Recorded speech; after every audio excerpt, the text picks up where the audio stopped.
Welcome to Life Unscripted, Adulting Uncovered, the podcast for anyone out here doing their best to grow, heal, and not totally lose it in the process. I'm your host, Brennan, and if you ever felt like the only adult still figuring it out, don't worry, you're not alone. This is the place for you. Let's stop pretending and start talking.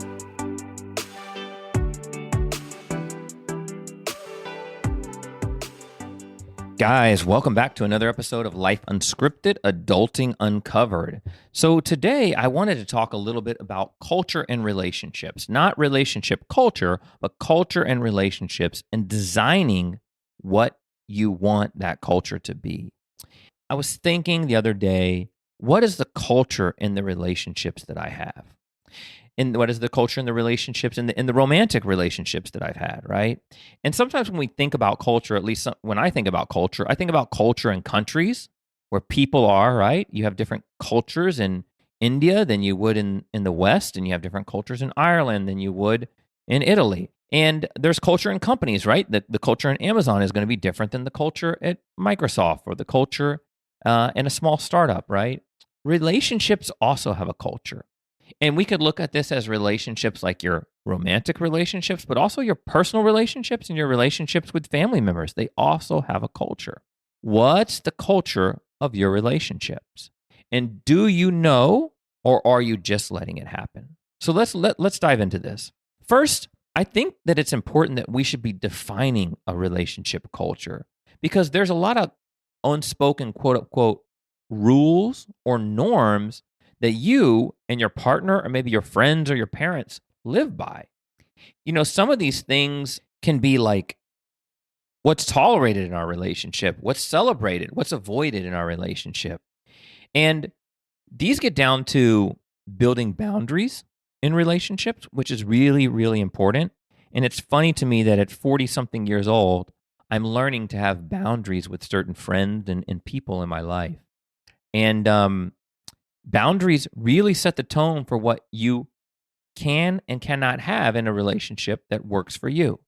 So defining that relationship culture about what's celebrated, what's avoided, and what's tolerated becomes really critical. Let's look at an example. So one example could be is how you guys show up for conflict, how you guys deal with frictions or fights, right? And maybe you have a culture in your relationship where you guys have decided that when one of you guys becomes activated or irritated, you let the other person know and you go to different sides of your apartment or your house or whatever, and you spend time to reflect, and then you come back and have a conversation. That's a really good, optimal way of dealing with friction. But maybe over time and unknowingly, you've gotten a culture where when fights happen, your partner is just angry immediately, they're super explosive, and fights just break out. And you don't really know when that started happening, but over time, that has now become the culture of your relationship where fights just break out anywhere, they are explosive, and arguments happen all over the place. This is a culture that's occurring in your relationship. That's something that you may need to look at. The next thing is, how do you show appreciation? That's another example. How would you show appreciation in a relationship? That's a way to define culture. And an example of that would be, maybe when your partner or spouse takes the kids to soccer practice or takes the kids to a lesson, you say, hey, so-and-so, I really appreciated that you took, our child to piano lessons today, and it helped me go to yoga and do something that I wanted to do. I really value you. That's a really positive way of identifying appreciation in the relationship and creating that relationship culture versus someone who doesn't say anything. They're just like, hey, go take the kids. I need to go to yoga. Paying attention to that, right? And that ties into my next example with it, which is how you communicate. How do you communicate when you show up for that conflict or when you show appreciation? Because how you communicate in a relationship is also a culture that we have defined over time. And so why does this matter? This matters because without intention, you inherit cultures from your past. So these could be past parents, past friends, past exes. And a lot of what I'm talking about right here is romantic relationships. So I'm referring mostly to exes. We can carry culture from our past relationships or intimate relationships into our next relationships. And we don't even know that it's happening because we enter these relationships sometimes on autopilot and we repeat these patterns. So, coming back to my earlier examples, fighting, you could have fought with a previous partner in a very toxic way, and you just walked into your next relationship carrying that. And it's really important to assess what patterns we're bringing in and be conscious about the culture that we want, because we really want to create a culture that is stable, safe, room to grow. And there's other elements which I'm going to get to in a minute, but we couldn't do that if we're always on autopilot and bringing some of our past cultures into our new relationships. Being aware of the patterns that you bring into a relationship becomes very, very important. And having that communication with your partner that you can talk about some of these gaps or these problems or, the behaviors that you're seeing. Because listen, a real partner who loves you is not only going to support you in your wins, but they're going to sit you down and tell you, hey, listen, here's where you're fucking up. And here's how it's messing up our relationship. And if you're really in that relationship, you're going to listen to that because you want to promote a culture of trust, honesty, authenticity, love, safety, room for growth, and all those things cannot occur if you're dismissive of some of the feedback that your partner is giving you that may be harming them or the relationship. So paying attention to that is critical. So I want to just touch on some of the elements that I think really help build a healthy culture. And one of them is trust. I think this is the foundation. It's built through consistency. You have to show up to have it. Like, trust is the cornerstone. If you do not have trust, nothing else that you do in that relationship can occur, right?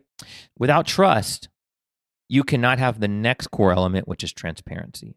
And transparency is so critical because this removes the silent resentment. It removes the scorecards. It removes the tit for tat.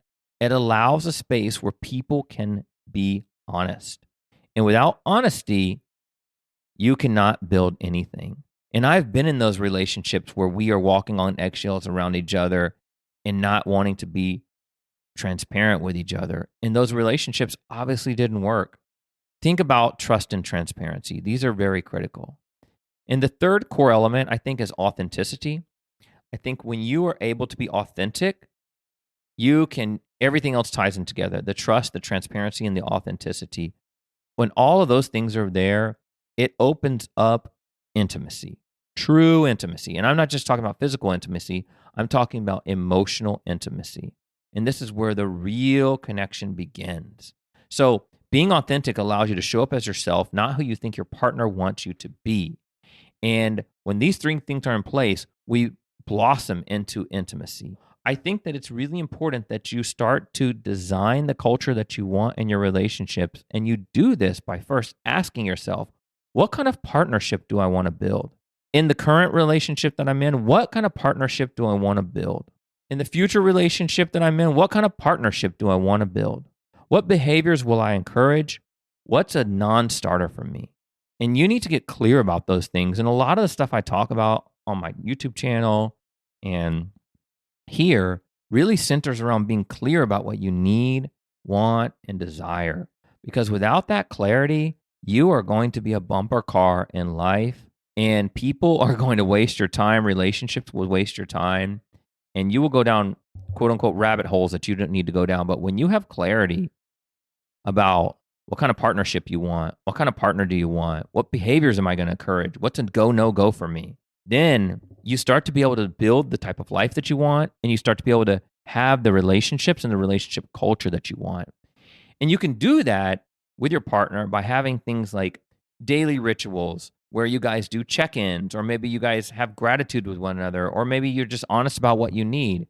And if daily doesn't work for you because of other responsibilities like kids and practices and work and other commitments, Maybe you do it weekly. Maybe every Sunday at 2:00, you guys sit down together, you prepare a meal together, you check in. Hey, how did we do this week? I really appreciated when you did this. Hey, next time you're upset about coffee not being ready on Wednesday at 7 a.m., I would appreciate it if you could approach it in this way. Those dialogue really start to shape the relationship.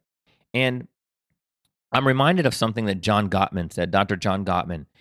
He talked about when you get into a relationship, a long-term relationship or a marriage, you are essentially signing up for 75% of the problems in that relationship to be unsolvable.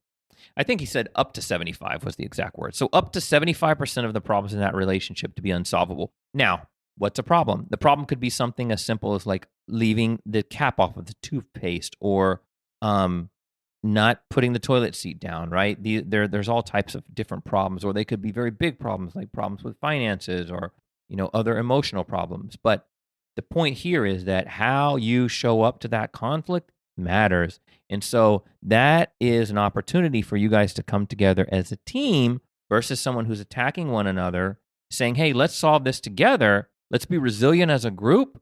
Again, having these conversations about these daily or weekly check-ins or gratitudes or honesty about one another is an opportunity to practice effective communication and really start to set the culture for what you want in your relationship.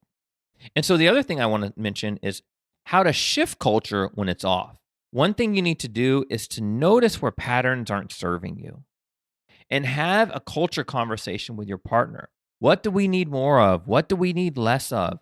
It's interesting to me how some of the same elements that we use to build teams in business is the same elements that you can use as a team, a romantic team, to further a partnership, a romantic partnership. And one of those examples here is, what do we need more of? What do we need less of? What do we want to start doing, stop doing, keep doing? And this approach, having that dialogue, is very helpful for these culture conversations with what you want to do with your partner. So have some of these culture conversations with your partner when things are off. What do we want more of? What do we want less of? What do we value most? And remember, relationship culture is a mirror of self-culture. The way you treat yourself sets the tone. If you're someone who doesn't really provide yourself grace, chances are you probably won't give it in your partnership. But if you're someone who gives yourself a lot of grace, if you're someone who has very strong positive mental dialogue, more than likely you're going to be someone who reinforces things well with your partner. You're going to be someone who is able to give positive dialogue with your partner, and you're going to more than likely support a strong positive culture in your relationship. In closing, what's one word you'd want to describe the culture of your relationship? What's the one step that you can take this week to live up to that one word? Remember, if you want to build a strong relationship culture, you need to be intentional about how you want to build connections and monitor them. And when they're off, have healthy dialogue about how to get them on track. So guys, I'll stop there for today. I want to remind you that my reason for posting content has always been mission driven. It's to help you heal, grow, and live a life with purpose. My goal is to help you live a 10 out of 10 life, whatever that looks like for you. If something hit, share it with someone else who needs to hear it. If everybody who listens to this podcast just shares it with one person, we can double the spread of this mission. Life is so much better when we stop pretending and start talking. Catch you next time.